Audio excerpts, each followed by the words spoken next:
Welcome to Artificial Professor. In this video I will explain how to change WhatsApp password. It is a process in which you can change your mobile phone password, and the WhatsApp password means you can set different passwords on your mobile phone and also on your WhatsApp. So how can you do this? Simply open your WhatsApp app and tap on the three dots which are at the right top and tap on the last option, Settings. Now, simply tap on this option, Privacy. Now scroll it down. And here is the option, Fingerprint Lock.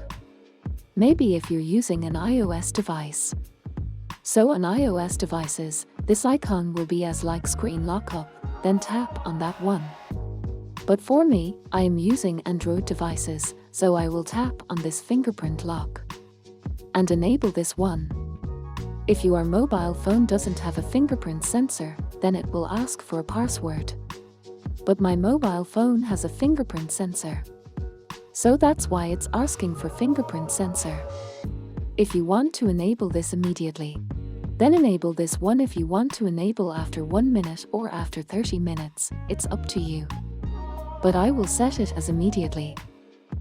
But this way you can change the WhatsApp password on your Android and also on your iOS devices. If this video was helpful, please like, subscribe, and see you in the next video of Artificial Professor.